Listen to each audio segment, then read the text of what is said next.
بسم الله الرحمن الرحيم. الحمد لله رب العالمين، والصلاة والسلام على أشرف الأنبياء والمرسلين نبينا محمد وعلى آله وصحبه أجمعين. أما بعد، دا الله رب العزت بتوفيق سره پاس دو میاشتې کما دوره چې منګه شروع کړې وه او سره پاسه دو میاشتې شوي دي، ځکه چې منګه د اومې میاشتې نه شروع کړې وه. یو څو ورځې اومه میاشت کې پاتې وه، موږ شروع کړې وه، بیا پسې شعبان او د رمضان. نو نن الحمدلله د هغې اختتامي درس دی. دو سورتونه پاتې شوي دي، سورة الفلق او سورة الناس، او هغه په دې مبارک مجلس کې به د هغې په باره کې مختصر خبره کوو او بیا به د هغې نه بعد انشاءالله اختتامي دعای. المعوذتین یا المعوذتان، د قرآن په آخره کې دا دو سورتونه راځي، سورة الفلق او سورة الناس. سورة الفلق دیتا سورة الفلق ویل کېږي ځکه چې په دې کې لفظ راغلی دی الفلق، قل اعوذ برب الفلق، او د دې سورت نوم یو دام دی قل اعوذ برب الفلق، سورة قل اعوذ برب الفلق. د عقبہ ابن عامر رضی الله عنه روایت ته، او پاغي کې په صحیح مسلم کې دی، پاغي کې ورته رسول الله صلی الله علیه وسلم قل اعوذ برب الفلق ویلي دی سورت. او کله چې سورة الناس او سورة الفلق یو ځای جمع کېږي نو دې ته بیا المعوذتان ویل کېږي. هغه دوه سورتونه چې په هغې کې په الله پورې پناه نیول ذکر شوي دي، او چې کله ورسره سورة الاخلاص یو ځای شي نو بیا ورته المعوذات ویل کېږي. المعوذات دا دوه سورتونه عام سورتونه نه دي. پیغمبر صلی الله علیه وسلم حدیث کې وی انزل او انزلت علی آیات، الله په ما داسې آیتونه نازل کړي دي لم یر مثلهن قط، چې د دې په شان آیتونه چې د چا لیدلي نه دي. المعوذتین دا په صحیح مسلم کې حدیث دی. نو داسې آیتونه یا داسې سورتونه پیغمبر صلی الله علیه وسلم چا لیدلي نه دي. مانځه پسې دا دوه سورتونه ویل سره د سوره اخلاص دا مستحب دي. او دام حدیث ته عقبه بن عامر دی چې امرني رسول الله صلی الله علیه وسلم ان اقرأ بالمعوذات في دبر كل صلاة، هر مانځه پسې دا درې سورتونه وایه. او سبحان الله یو ناشنا فضیلت د دې دی. او دام د عقبه رضی الله عنه روایت ته وی چې پیغمبر صلی الله علیه وسلم سره ملاو شوم، وی ما ته وی الا اعلمك سورا ما انزلت في التوراة ولا في الزبور ولا في الانجيل ولا في الفرقان مثلهن. دي سورتونه ته ونخم چې تورات، زبور، انجیل دی یو کتاب کې دي سورتونه نشته. نو بیا ما ته وی چې لا یأتین علیک لیلة الا قرأتهن فیها، چې شپه د باندې بغیر د دې د تلاوت نه تېره نه شي. هغه سورتونه دا دي قل هو الله احد، قل اعوذ برب الفلق، قل اعوذ برب الناس. بیا عقبه وی په ما بیا داسې شپه نه ده تېره شوې د دې نصیحت نه بعد چې ما پکې دا سورتونه نه ویلي، دا زه وایم. او بیا وی وحق لي الا ادعهن وقد امرني بهن رسول الله صلی الله علیه وسلم، او زه به څنګه پرېږدم، او ما ته پیغمبر صلی الله علیه وسلم دا خبره کړې. سحر ماښام کې دا درې پیرې ویل کېږي، او چې چا ووی درې پیرې سحر او درې پیرې ماښام نو الله به د هغه دپاره کافي شي، او د هر شر نه به په امن او امان کې. نن سبا زموږ دا خلک دا خبره ډېره کوي د نظر ده، د جادو ده، او بس یریږي چې یاره څوک به راباندې جادو وکړي او څوک به مې نظره کړي، او د هغې نه د بچ کېدو چې کومه شرعي طریقه ده هغه موږ پرېښودې ده. نو دا موږ سره تیار صورتونه دي. سحر ماښام یې وایه رب العالمین دې د جادو نه هم ساتي، الله دې د بد نظر نه هم ساتي، او الله دې د هر شر نه او د هر مصیبت نه ساتي. او څه ګران نه دي، په خپله یې وایه، په خپلو بچو یې وایه، په خپلو ملګرو یې وایه. لازم نه دی چې ته به د یو عالم خوا له ځې او هغه به په تا دم اچوي. دا صورتونه وایه سهار ماښام. او که څه مشکل درته راشي، حدیث را روان دی، عایشه رضی الله عنها څه وایي؟ وایي ان رسول الله صلی الله علیه وسلم کان اذا اشتکى يقرأ على نفسه بالمعوذات وينفث. پیغمبر صلی الله علیه وسلم باندې چې کله څه شکایت به ورته وشو، بیماري به راله، نو هغه به په ځان باندې د معوذات وي او بیا به یې چوف کول په ځان باندې. وی فلما اشتد وجعه كنت اقرأ عليه وامسح بيده رجاء برکتها. چې کله بیماری ډیره شوه او په خپله په ځان نشو ویلی، نو ما به وي او لاس به مې د هغه ایښودی و، ځکه چې د هغه په لاس کې الله برکت اچولی. نو حدیث کې دا دی چې رسول صلی الله علیه وسلم عبدالله بن خبیب رضی الله عنه ته دا ویلو چې کله ته سحر کې یا ماښام کې نو قل هو الله احد وایه، والمعوذتین او دا دوه صورتونه ورسره وایه، د اخرني تکفیک من کل شی، د هر څه دپاره د هر څه د طرف نه به ستا دپاره کافي شي. او موږ دا اسانه طریقه پرېښودې ده، یعنې دا که موږ وایو 100 منټه پې لګي او 100 سکنډه پې لګي، خو موږ ته شیطان راته دا کار ګران کړی دی. ښه دغه شان پیغمبر صلی الله علیه وسلم چې به د شپې وده کېدو، نو دا 3 صورتونه به یې وي، بیا به یې په لاس کې چوف کړو او بیا به په ټول بدن باندې د لاسونه راښ کودو، 3 پیرې به دا کار کوو. پیغمبر صلی الله علیه وسلم باندې چې کله جادو شو، او د زید بن ارقم رضی الله عنه مشهور روایت دی، وایي چې رسول الله وسلم باندې کله جادو شو فاشتکا، بیمار شو، او جادو پې دا اثر کړی چې یو کار به یې کړی او به تېرو، کېدای شي ما نه دی کړی، او یو کار به یې نه و کړی، کېدای شي کړی، به دغه اثر یې پې کړی. نو وایي چې فاتاه جبریل بالمعوذتین، جبریل راغی علیه السلام او هغه دا 2 صورتونه راوړو ځان سره، او ورته یې ووایي چې ان رجلا من اليهود سحرک، په یهودو کې یو کس دی هغه په تا جادو کړی دی، والسحر فی بئر فلان، او هغه په پلاني کوهي کې هغه جادو پروت دی. نو علي رضی الله عنه ولېږو چې ته لاړ شي هغه جادو راوباسه.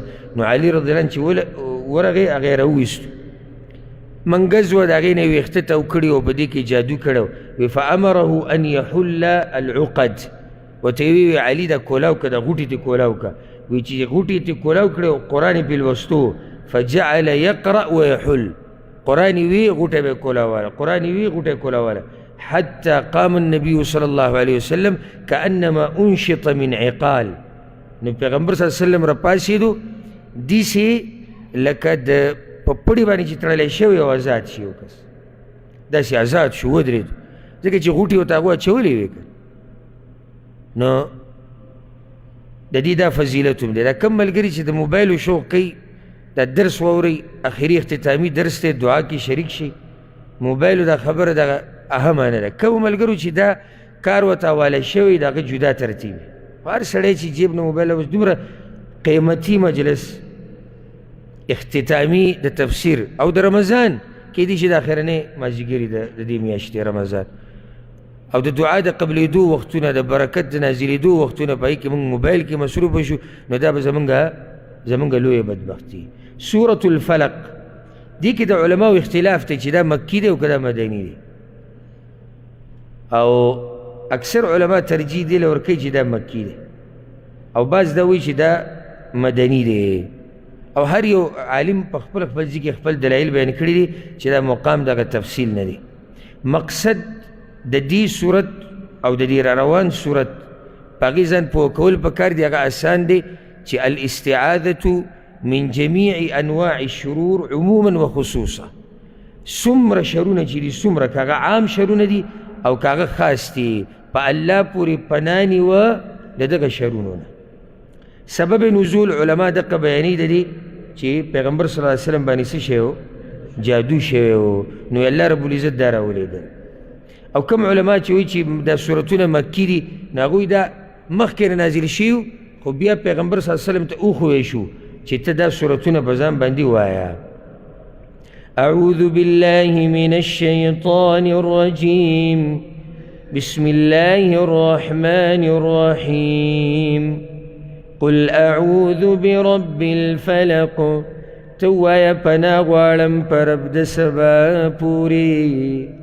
الفلق مشهور تفسیر دی کې دقه دی د اکثر مفسرین چې الفلق معنی سحر او رب العالمین فالق الاصباح دی او فالق الحب والنوى چون کې د دانې دی او چون کې د شپې د هغې نه سحر راوباسي. او عبدالله بن عباس نه پکې یو دا نقل دی وی فلق خلق ته وی مخلوق ته او چاله دا ویلي بعضو مفسرینو وی الفلق دا په جهنم کې یو کور دی د هغې نوم دی چا ویلي د جهنم یو نوم دی. هنا اکثر علما چې کم یادوي هغه واضح هم دی چې الفلق نه مراد دلته سحر دی سبا نو ته ووایه پناه نیسم په رب د سبا پورې. ها زه برته یو څو فواید بیا د صورت په آخره کې ذکر کوم چې اولې ترجمه وکړو بیا به یو څو مسایل ذکر کوو. من شر ما خلق د شر د هغه څه نه چې پیدا کړي دي هغه چې پیدا کړي دي الله. او رسول صلی الله علیه وسلم به په الله پورې پناه نیوه د هر شر نه. د ابو سعید الخدري رضی الله عنه وی چې کله دا دوه صورتونه الله راولېږل نو بیا هغه ټول ارسه یې پرېښودو او دغه دوه صورتونه به وي. من شر ما خلق د شر د هر هغه شي نه چې الله پیدا کړی دی هېڅ شی پاتې نه شو. څومره قیمتي صورت دی چې کله ته دا ووایې الله ته د هر شر نه ساتي. ښه دا پناه نیوه په الله پورې او په غیر الله پورې د دې تفصیل موږ بیان کړی کله چې د سوره فاتحې تفسیر بیانېدو الاستعاذه والبسمله کې هلته دا مسله واضحه شوې وه چې کله په مخلوق پورې پناه نیوی شي او کله په مخلوق پورې پناه نشي نیوی. ومن شر غاسق اذا وقب او د شر د تیارې والا نه هر کله چې تیارې راوغوړوي. ومن شر غاسق په دې کې مشهور تفسیر غاسق هم دقه دی چې شپه د مراد چې د شر د شپې نه کله چې شپه راوغوړوي راخوره کړي. ولې ځکه چې دې شپه کې دننه ډېر شرونه پراته دي او اکثر د شر دا کارونه چې کېږي نو دا شپه کې کېږي نو ځکه دلته شپه ذکر کړه خاص.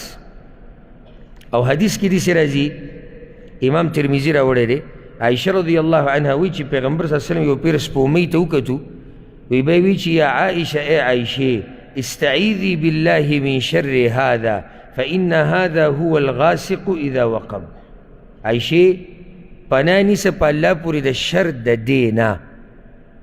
نو چې سړی چې خو سپومۍ ویلې ده او ته وایې چې غاسق شپه نو د سپومۍ د شپې نښه ده که نه سپومۍ څه ټیم د شپې نښه ده شپې پرې رڼا کړي نو د دغه حدیث نه هم دا معلومیږي چې دلته مراد شپه ده کله چې تیارې راوغواړئ.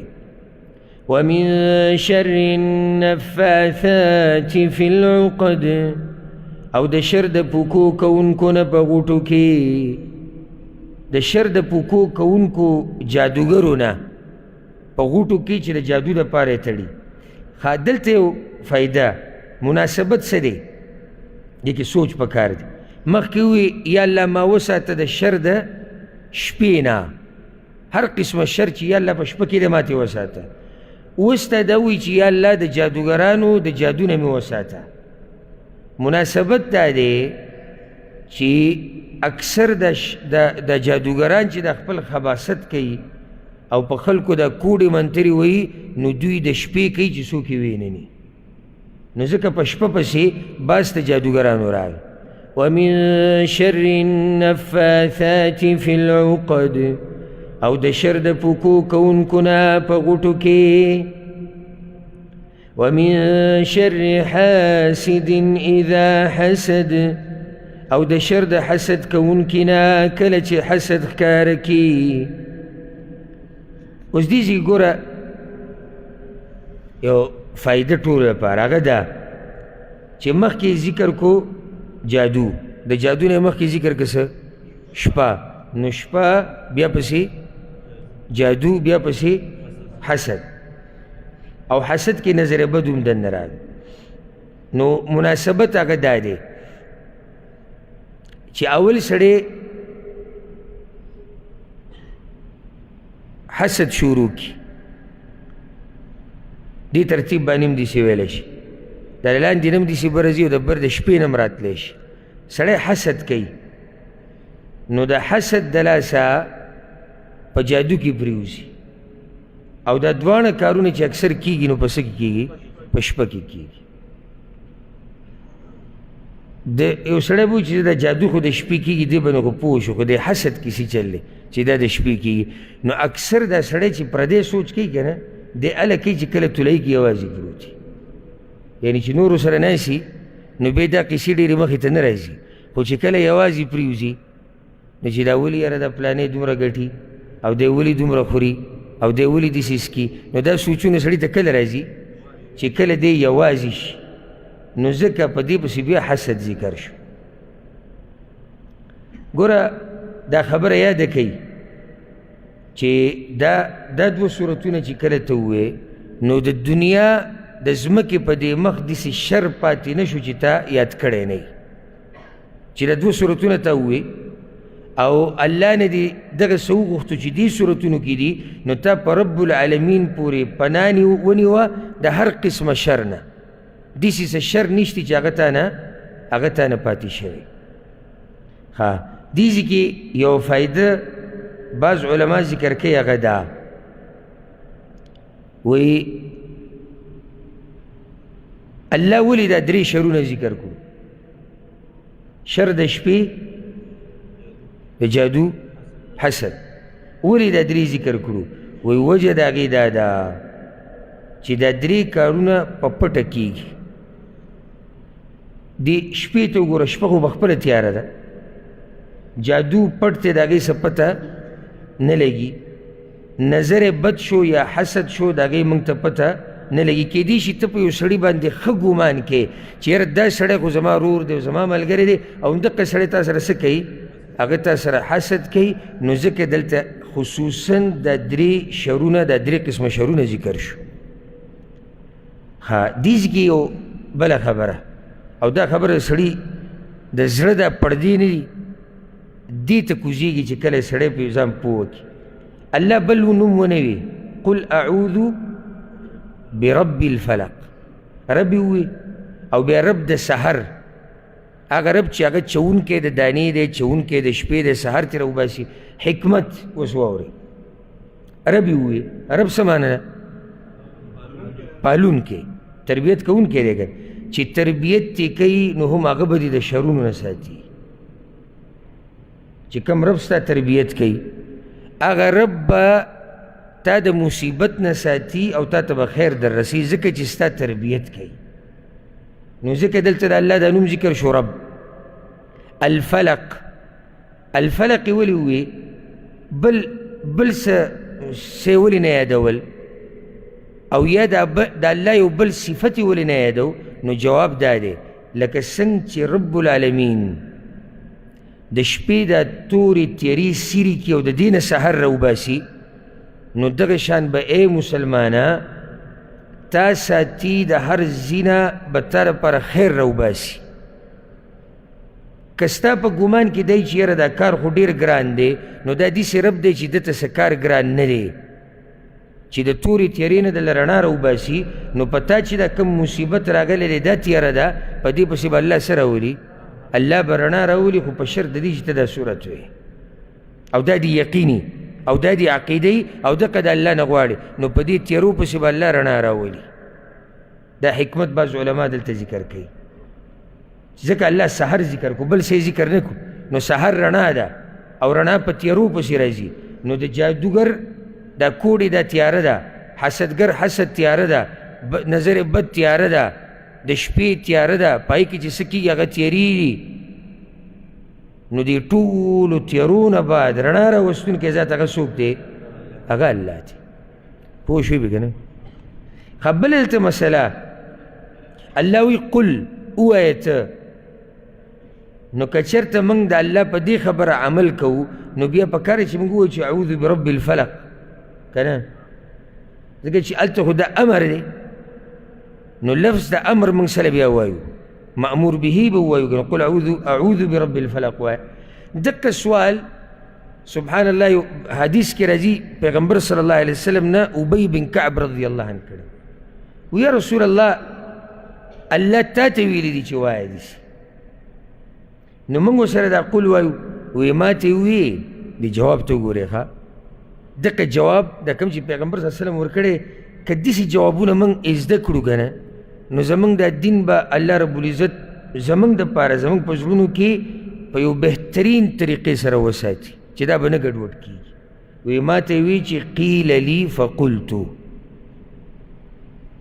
ما ته الله داسې ووایي چې ته وایه وي زه یې ویم زه ویم څنګه زه ویم تاسو ته یعنی څه چې الله ما ته ویلي دي زه تاسو ته در رسومه دا قصې پرېږده چې الله پکې قل ویلي دا قل پکې ووایو که ونه وایو اعوذ نه شروع کړو که د کوم ځای نه شروع کړو نه څنګه چې ما ته رب ویلي دي هغه شان ما تاسو ته ویلي دي نو څه چې الله ویلي دي څه چې د الله پیغمبر ویلي دي په هغې کې چون چرا پرېږدئ ولې څنګه او دا که داسې شي او که بالفرض او که بالفرض او که داسې شي چې څه الله ویلي په هغې عمل کوو چې څه پیغمبر صلی الله علیه وسلم ویلي دي او په صحیح حدیثونو کې را رسېدلي په هغې باندې عمل کوئ ښه دلته یو مسله من شر ما خلق د شر د هغه سي نه چې الله پیدا کړي نو دلته یو سوال زړه ته راځي چې حدیث کې خو پیغمبر صلی الله علیه وسلم وایي چې والشر لیس الیک او د شر نسبت یې الله تا ته نه کېږي نو دې ځای کې څنګه وایي چې د شر د هغه شیز نه چې الله پیدا کړی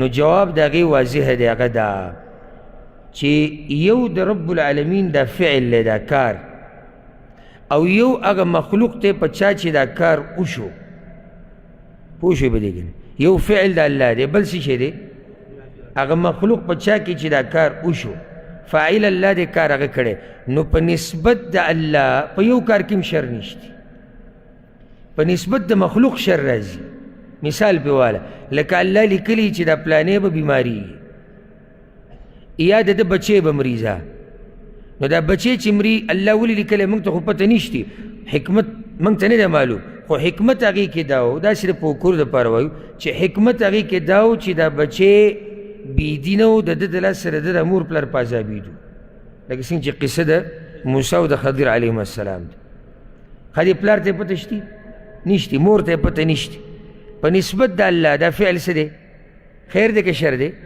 خیر دی او په نسبت د مخلوق هغه شر دی مصیبت دی غم دی بچی تی مړ شو کنه نو د الله کارونه چې څومره دي دا د شر نه څه دي د شر نه پاک دي ها کله په نسبت د مخلوق په چا کې چې دا کار شوی دی د هغه دپاره شر شي هغه جدا خبره ده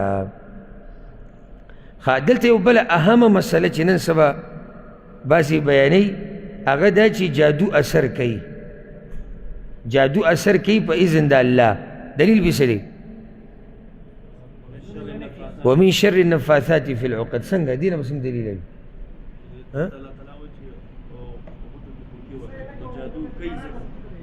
یو جواب دا شو که چېرته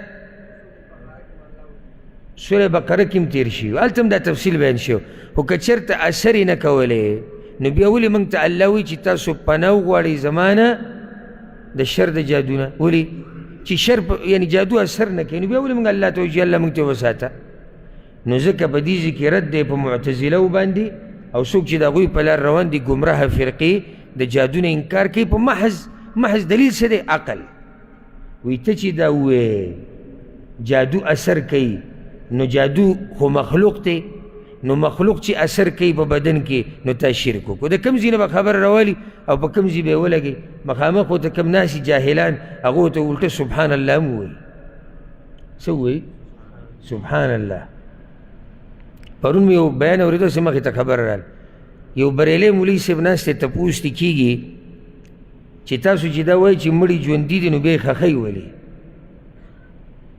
او ډېر ښه سوال دغه کس کړی خو هغه له بیا داسې جواب ورکړو چې سم کشمکش کې واچو نو هغه ورته بیا سبحان الله ووایي نو ما بیا واورم چې دی څه جواب ورکوي. ګوره زه به تاسو په ساده طریقې سره پوه کړم، کم خلک چې ذمهداري کوي او پټي دي او فصل دی هغو به پې ښه پوه شي. وایي موږ چې ځمکه کې کم تخم ور اچو یا کمې دانې استعمالو دا دوه قسمه، یو مړي یو ژوندی. نو کمې دانې چې د کار نه خراب هغې ته مړې ویلی کېږي، نو دا ته موږ غزار کوو چې دا دانې د کار نه دي، او په دې باندې دا پټو مټو والا وي ښه پوهېږي. بیا کمې دانې چې د کار دي هغه ژوندی دي، نو هغه موږ څه کوو؟ ځمکه کې یې ښخ کوو. نو دا چې ښخېږي خو د کار دي که نه، ژوندي دي. لاندې سبحان الله، یعنې دې کې به بعضو دا هم ویلي چې نور ورته مولوي صاحب بل کوم دلیل بیان کړي، د دې نه اخوا په څه طریقه پوه کړي. دا اوس خبره شوه چې دانې تخم موږ هغه ور اچوو چې هغه ژوندی، نو ښخېږي خو یا هغه سړی چې هغه ژوندی په مړي باندې وایي څه کوي. ښه نو ده نه دا تپوس به کوو چې د مړي سره به څه کوو. دانې خو ته ګزار کړې اخوا چې کومې خرابې دي، خو دا چې مړي دوی سره به څه کوې؟ نو دا هغه وایي دا مړي نه دي، دا ژوندي دي وایي. نو بعض دا خبره داسې تا راته وکړي، وایي وګوره که موږ وایو چې جادو شتي، نو بیا خو دا چې دی د الله سره شریک پیدا شو او دا وشو دغه وشو، دا ټولې هسې ډکوسلي دي، دا ټولې هغه خبرې دي چې سورة الاعراف کې تاسو ته یاد دي که نه؟ الله څه ویلو چې دا شیطانان که هغه انسانان دي او که هغه پیریان دي، دوی څه کوي؟ یو بل ته ګزاري زخرف القول، ښایسته کړی شوې خبرې، دا دوی ښایسته کي به یې د خلکو ته بیانوي. نو په دې سره دوی خلک ګمراه کوي. نو له دې څه خلکو په خبرو کې چېرته را نه شي. بل دلته یو سوال زړه ته راځي، النفاثات نو ولې دا په غوټو کې پوکې دا صرف زنانه کوي څه؟ دا خو سړي هم کوي که نه؟ نو یو جواب دی زنانې ډېرې کوي، دا یو جواب دی.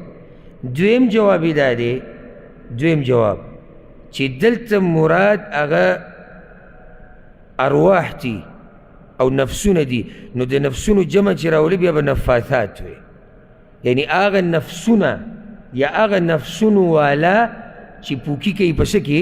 په غوټو کې. نو ښځې پکې هم رالي او سړي پکې هم رالي. تفسیر د ابن عاشور رحمه الله ډېر قیمتي تفسیر دی، ډېر فایدمن نکتې هغه بیانوي.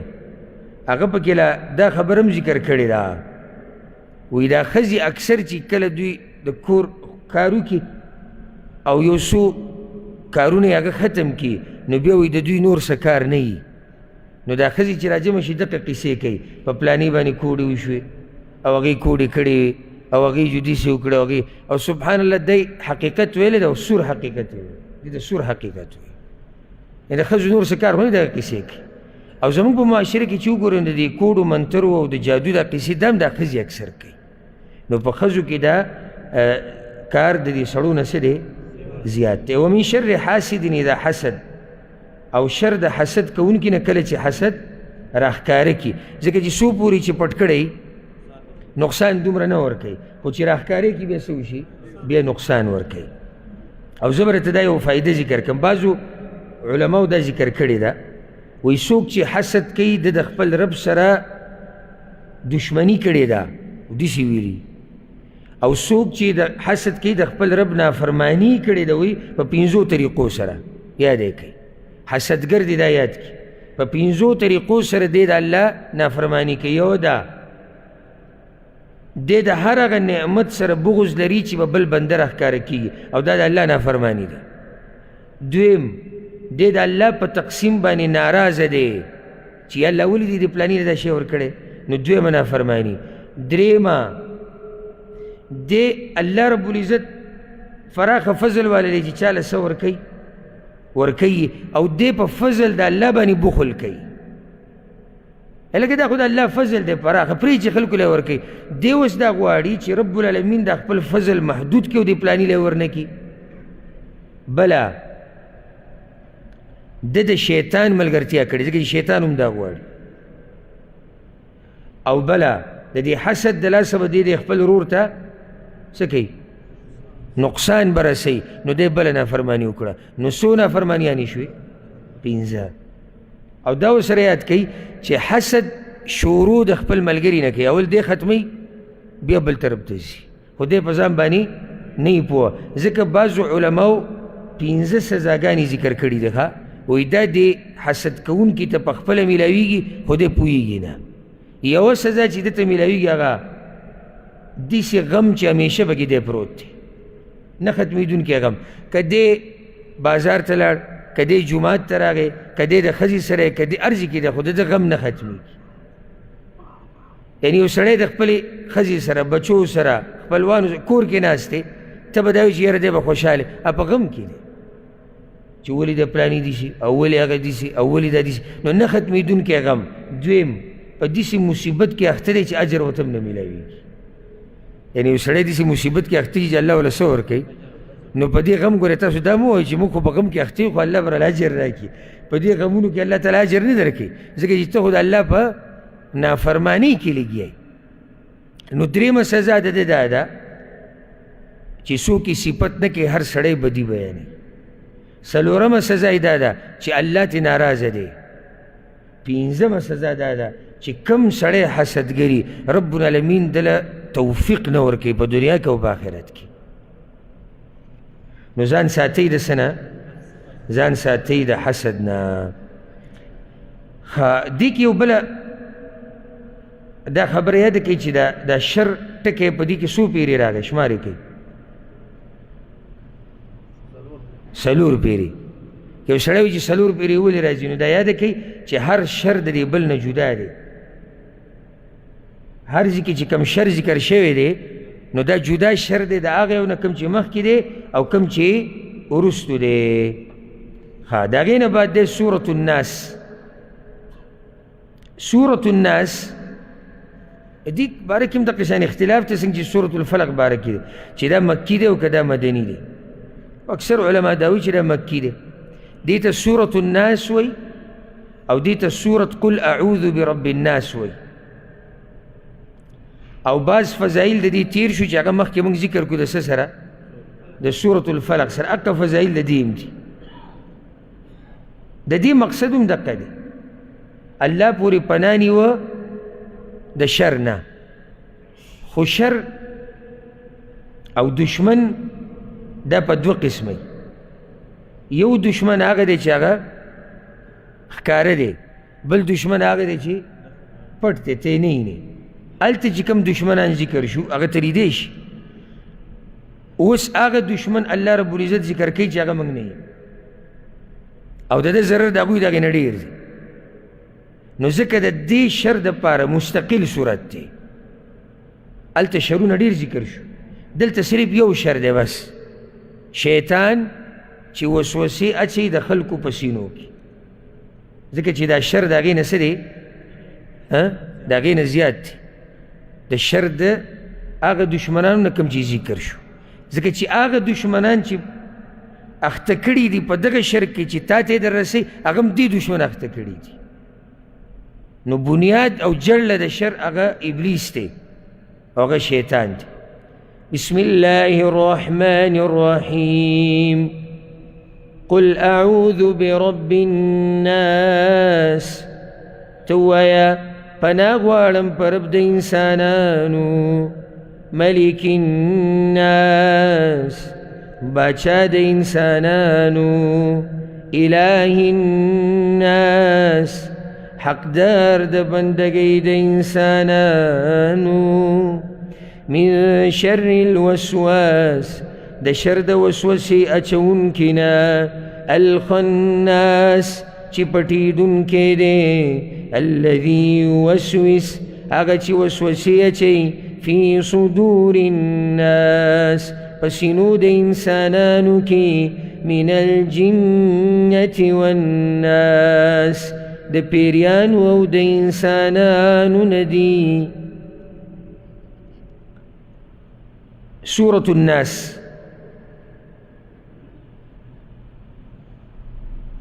دی کې پناه غوښتی شوې ده د الله نه چې یا الله ماله پناه راکه د شر د شیطان نه چې هغه وسوسې اچوي په سینو د انسانانو کې. یا په سینو د خلکو کې. دا شیطان په پیریانو کې مشتي او دا شیطان بیا په انسانانو کې مشتي. ها فائدې یو څو دلته به ذکر کو. شیطان هغه دشمن دی چې تا ګورې په یو ځای کې هم نه پرېږدي، او که ته ترې غافله شي خو تا نه غافله کېږي. او ځکه الله قرآن کې وایي فاتخذوه عدوا، یعنی شیطان دشمن ونیسه مطلب دا دی چې بعض خلک صرف دا خبره خولې پورې محدوده ده چې شیطان زمونږ دشمن دی، خو نیسي نه شیطان، یعنی په دشمنۍ سره یې نه نیسي. داسې ښکاري نه د ده د کارونو نه او ویناګانو نه چې دی د شیطان سره دشمني کوي. دا هغه دشمن دی چې الله ته ویلي لأقعدن لهم صراطک المستقیم، یا الله زه به خامخا ستا دې بندګانو ته کینم په نیغه لاره کې، به بل ځای کې نه ګورې. پرون نابلو یو کس راغی ما نه تپوس کو سهار مانځه نه بعد، وایي دا مونځ را باندې و چې په مانځه ودرېږم دا وسوسې او سوچونه راته شروع شو چې سلام وګرځم بیا نه وي، نو چې دا به څه وجهوي. نو ما دا خو واضح دی دې کې تپوس څه ضرورت دی. شیطان تا د عبادت نه منع کوي، عبادت کې چې ته نه هغه تا باندې څه کوي، او تا صرف خپل ټایم ضایع کوي. ها چې کله ته توجه د الله طرف ته ورکوې نو بیا دې نه پرېږدي. نو ځکه یې ویلي لأقعدن لهم صراطک المستقیم، په نیغه لار کې به ورته کښېنم. او عبدالله بن مسعود رضی الله عنه روایت دی، پیغمبر صلی الله علیه وسلم ما منکم من احد الا وقد وکل به قرینه من الجن، په تاسو کې د هر سړي سره الله یو پیری ملګری کړی دی، یو شیطان. د هر سړي سره یو شیطان. صحابه کرامو یا رسول الله ستاسو سره هم دی؟ وی و ایای ما سره هم دی، الا ان الله اعانني علیه فاسلم، خو الله زما مرسته کړې ده نو هغه پیری مسلمان شوی. فلا یأمرني الا بخیر، نو ما ته دا پیری صرف د خیر خبره کوي. دا په صحیح مسلم کې دا حدیث راغلی. ها معنی دا شوه چې شیطان زمونږ هغه دشمن دی چې هغه موږ په یو وخت کې هم نه پرېږدي. کوشش د هغه دقه دی چې موږ ګمراه کي او موږ د الله د لارې نه واړی. اوس راځو یو څو فایدې به ذکر کړو او په هغې سره به دا مجلس اختتام ته رسي. سوال دا دی دلته من شر الوسواس الخناس، د شر د وسوسې اچوونکي نه چې څه دی پټېدونکی دی، یعنی وسوسې مچوي او پټېږي. اوس دو وصفه ذکر کېږي.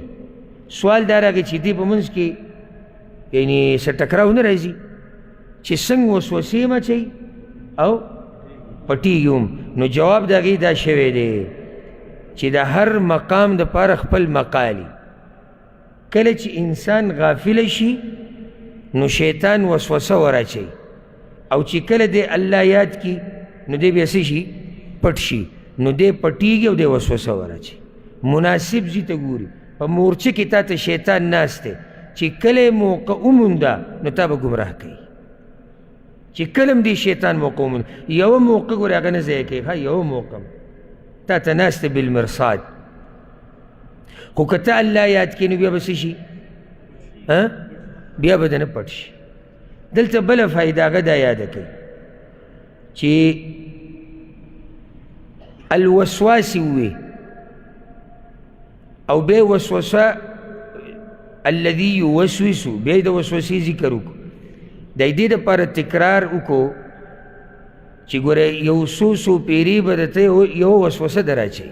یعنې داسې نه چې شیطان راغی تا ته وسوسه در واچوله او خبره څه شوه ختمه. دی په تا پورې نښتی دی چې څو پورې په تا باندې دا کار نه کړی دی تا نه نه غلی کېږي، نه دي پرېږدي په الله اسانه باندې، الا چې ستا د الله سره رابطه مضبوطه وي او الله یاد کړي نو د هغې خبره را روانه ده. خو دی به دا وسوسه تا ته بار بار در اچوي، بار بار به یې در اچوي، او چې کله ته الله یاد کړي دی به وتښتي بیا به راشي، چې کله ته الله یاد کړي دی به وتښتي بیا به راشي. تاسو ګورئ دا خیال مه کوئ چې دا نیکان خلک چې دي د دوی سره شیطان نه په دوی باندې کوشش نه کوي. دا څومره خلک چې الله ډېر یادوي په دوی باندې د شیطان د طرف نه کوشش ډېر زیات دي.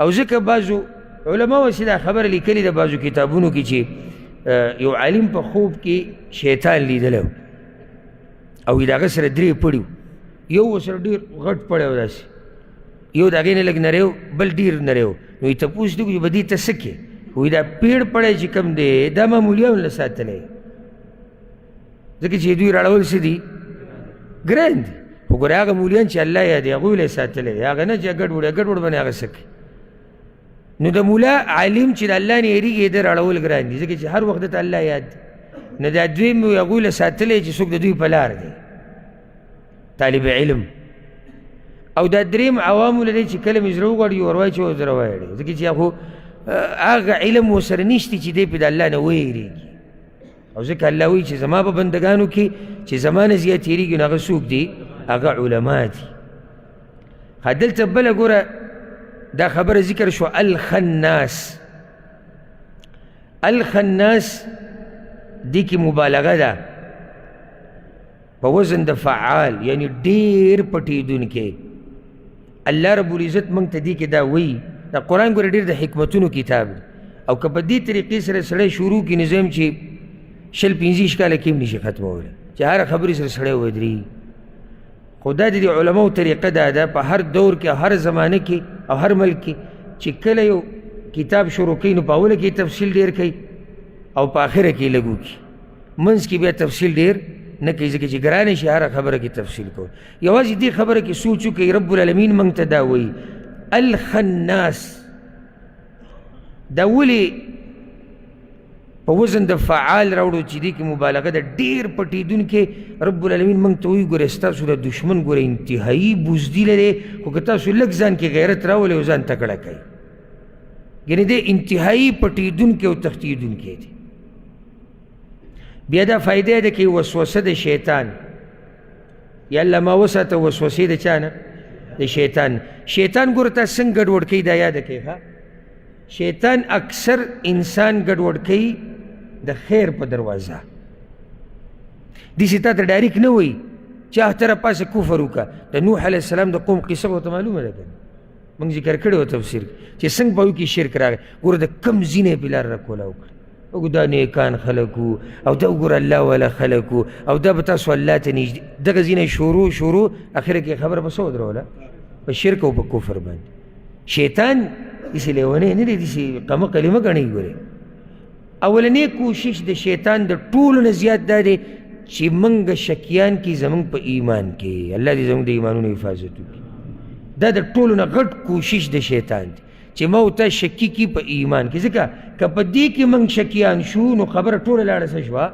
ختمه شوه او شیطان پته څه کوي دویم که په دې کې کار ونه شو نو بیا به تا عامو ګناهونو ته راړئ او په عامو ګناهونو کې به دې په بدعاتو کې وراچوي ځکه چې بدعت چې بدعتي کوي نو په څه نیتي کوي د خیر په نیتي کوي که نه نو بیا به یې پرېږدي یو سړی شراب څکي ته ورته شراب دې پرېږده پرې به یې دي خو چې یو سړی خپل کار ته عبادت وایي دی پرېږدي نه یې پرېږدي الا من رحمه ربي چې الله پرې رحم نو بیا به تا په ګناهونو کې راواچوي ګناهونو کې اول کم ګناه کې بدعت کې بیا په عامو ګناهونو کې که دغې کې ونه شو که دې کې ونه شوه یاده کوي دا که ګناهونو کې راګیر نه کړې نو بیا به دې د عباداتو نه کمزوری کړي زه مړه بیا به لاړ شي که نه مانځله مونځ ته تللی خو نه دی او درس په نیټ به یې واوري او څه لازم خو نه دی دقه خبرې ټول علما بیانوي چې ته بل ځای کې به یې واورو او موږ هم سره چا نه کم خو نه یو موږ ته هم دا مسلې یادې دي ښه پیسې ورکړې الله په لار کې نن ستا د بچو به څه کېږي او دا حالات چې کم جوړ دي نن سبا او د ملکونو کې چې دا کومه غریبي ده ته به بیا سر ته ورسې دا خبرې نو کوشش به کوي چې تا د عباداتو نه څه کړي کمزوری کړي نو که په دې ونه شو دا ډېر خطرناک دشمن دی که په دې ونه شو نو بیا په دقه عباداتو کې د تریاکاري راځي صحیح ده کوئ خو داسې به یې دله برباد کړي چې ته به یې کې او اجر به یې نه میلاوي لکه موږ وختي څوک ذکر کړو عاملة ناصبه بارک الله فیک عاملة ناصبه هغې یو مصداق دا دی چې سړی عمل کوي کوي ریاکار دی نو ځان یې ستړی کو او آخرت کې ورته څه میلاو نه شو، عمل یې وکړو ځان یې ستړی. که په دې هم ونه شوه نو بیا به د ریاکارۍ نه ته بچ شوې، نو تا ته به عجب را پیدا کړي. عجب څنګه چې یعنې ته به ځان ته په غټ نظر ګورې چې یاره زه څوک یم، ګوره زم داسې او زم داسې، ځکه خبرې به تا برباد کړي. ځکه چې کله دا ستا په زړه کې راځي تا کې به تکبر راځي، تکبر راغی سره به حسد راځي، حسد سره به غضب راځي، او داسې بیا د یو شر نه څومره شرونو ته دې بوځي. په دې طریقې سره شیطان لګیا دی زموږ په زړونو کې وسوسې راځي. علاج الله ډېر یادول، ورپسې الله پورې پناه نیوه د شر د دغه شیطان نه، لکه دا صورتونه چې دي. ته خو بس دعا وې که نه، یو دا صورتونه وایه، سحر ماښام یې وایه 3 پیرې، او په هر مانځه پسې یو پیر وایه، او د شپې چې وده کېږي بیا یې وایه. هسې ما ته دا ووایي او سوچ په دې خبره کې وکړي چې یو سړی سحر ماښام 3 پیرې دا وایي چې یا الله ما وساته، بیا د هر مانځه نه بعد وایي یا الله ما وساته، او بیا چې د شپې وده کېږي وایي یا الله ما وساته. سم خیال دی الله به نه ساتي؟ ساتي. نو آسان دي او الله پې تا د شر نه ساتي. دریم علاج څه دی د وسوسو؟ چې ته مخالفت د دې شیطان وکړي، دی چې راته څه وایي هغه مه منه، دی چې راته څه وایي هغه مه منه. ښه دلته هسې یو خبره زړه ته راځي، الذي یوسوس فی صدور الناس، چې وسوسې اچوي په سینو د خلکو کې. نو وسوسه په سینه کې ورځي که په زړه کې؟ ځکه چې د زړه ته چې ورننوځي نو مخکې به سینې ته ورننوځي.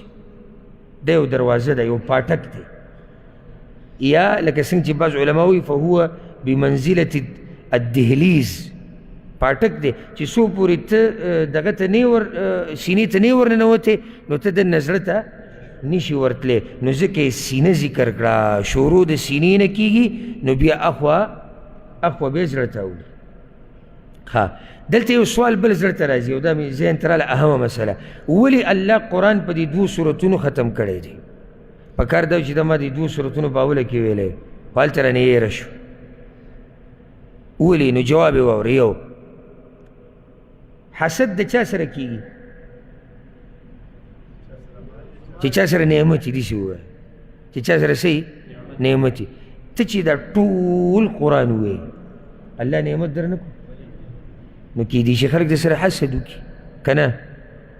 نو بیا دا 2 سورتونه ووایه چې الله دې د حسدګرو د حسد نه وساتي. ها مخکې آیتونه تیر شو که نه چې دا داسې سورتونه دي چې لم یوره مثلهن قط، داسې سورتونه لا چا نه دي لیدلي. افتتاح د قرآن په څه شوي ده؟ په سوره فاتحه. هلته موږ حدیث ذکر کړی و که نه چې داسې صورت نه په تورات کې شته، نه په انجیل کې شته، نه په زبور کې شته، نه په فرقان کې شته. ویلو موږ که نه؟ افتتاح په داسې صورت سره وشو چې هغه په پخوانو کتابونو کې نشتي. اختتام د کتاب د الله په داسې صورتونو سره وشو چې داسې صورتونه په یو کتاب کې نشتي. پوه شوې بېګن؟ ها شروع چې ته د قرآن د تلاوت کې ته څه وې؟ اعوذ بالله.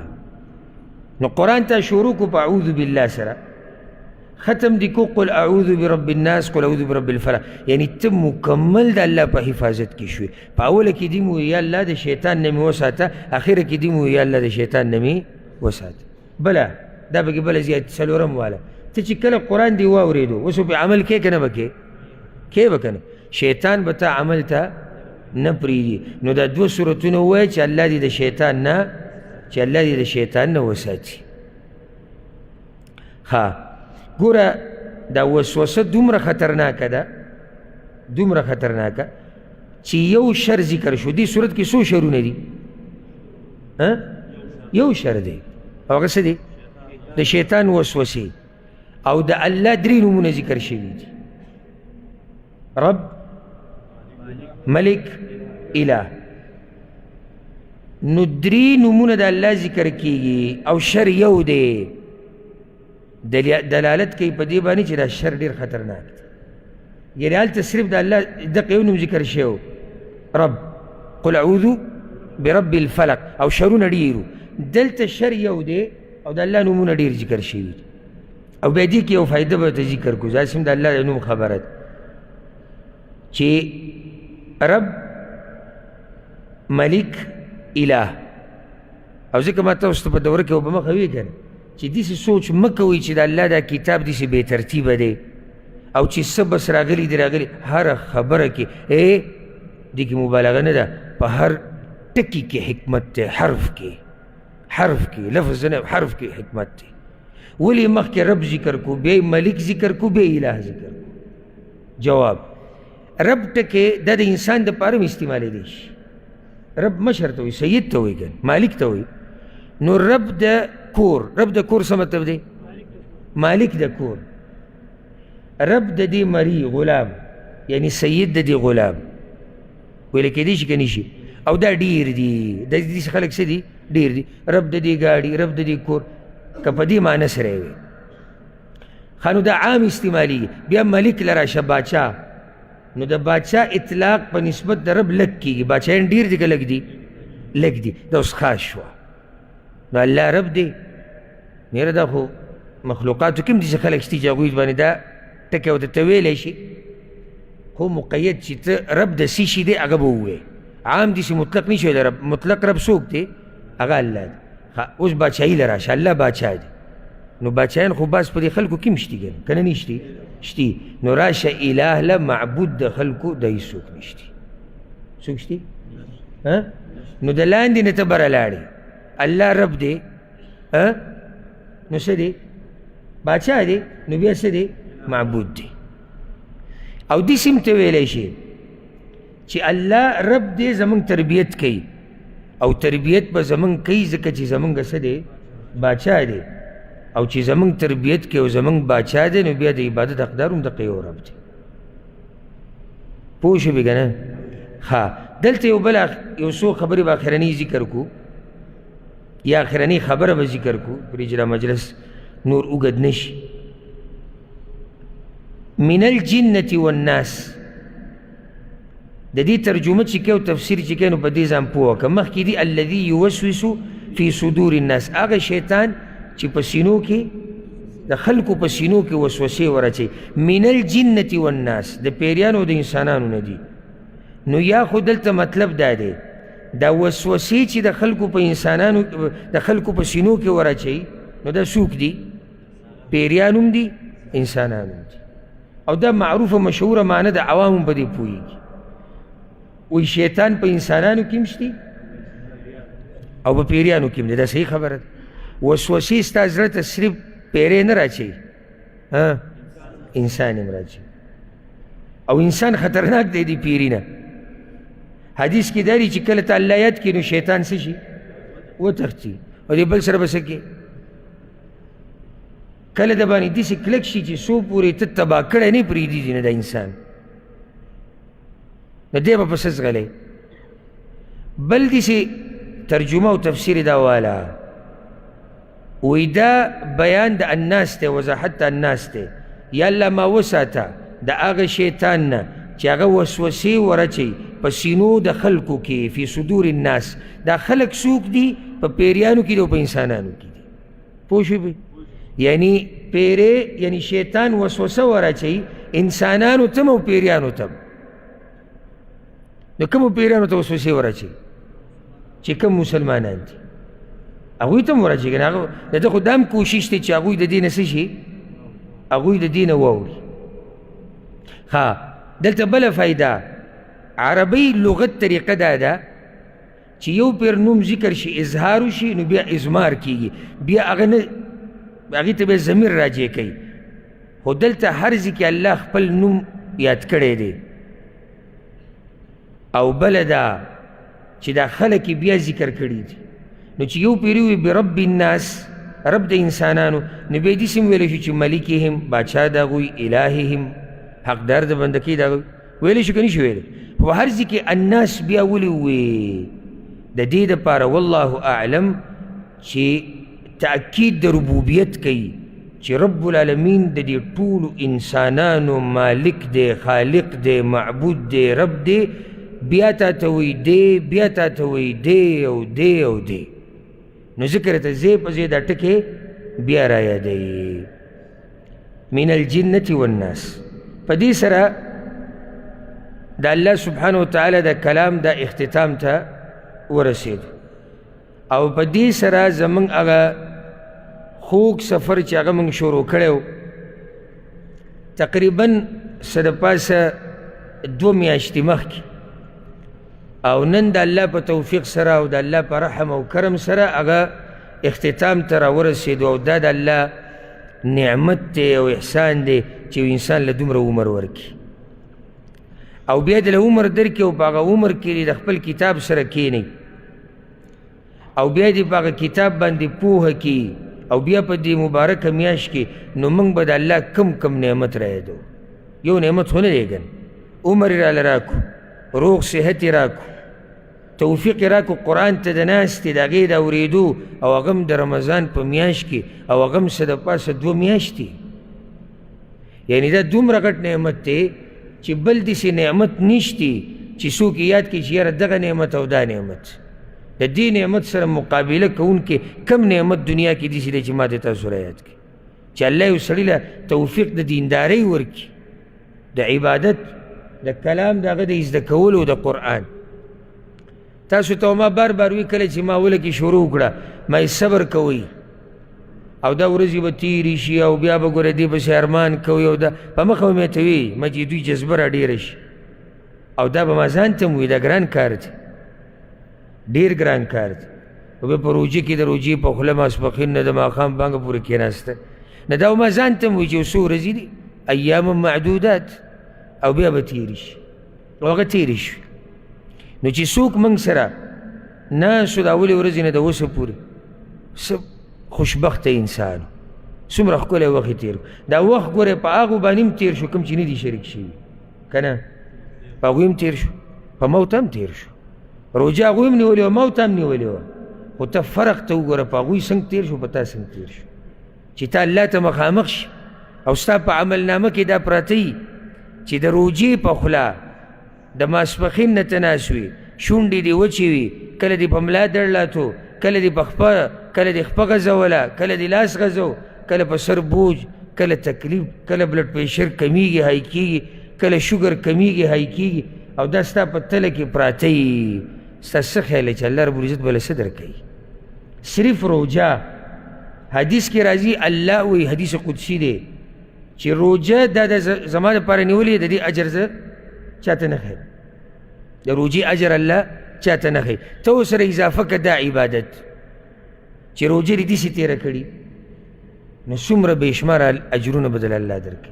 د دې دپاره موږ دغه کوشش کوو دا محنت ټول دې دپاره و چې دا روجه زموږ تېره شي په څه کې عبادت کې. ورب الکعبه که موږ د بازارونو نه خبر شوي یا د جنګ جګړو نه خبر شوي تاسو د سپکو سپورو نه کنځلو نه د ټي وي نه ډرامو نه سهار منظره بعد لږ کښېنه او سړی کته بره شي چې وده کېږي 6 بجې تقریبا دا د ټولو خلکو یو طریقه وه 6 بجې وده شه 11 نیمې بیا راپاسې 11 بجې جومات ته رامنډې وه چې ځي روژه ماتي ټیم دی ستا روژه خو ټوله په جومات کې تېره شو او د الله د کتاب مخې ترې تېره شو دا ګوره الله موږ باندې یو لوی احسان کړی او دا به تاسو محسوس کړئ اله چې کله اعلان وشي چې نور چې دا کم ډوب شو دا د رمضان میاشتو سره ختمه شو بیا به تاسو دا محسوس کړئ چې دا خو الله موږ له یقیني غټ نعمت را کړی نو د الله شکر چې څومره ادا کړو هغه کم دی.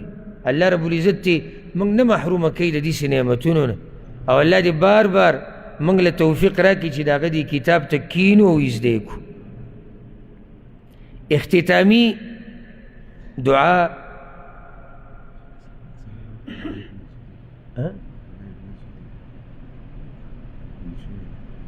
كم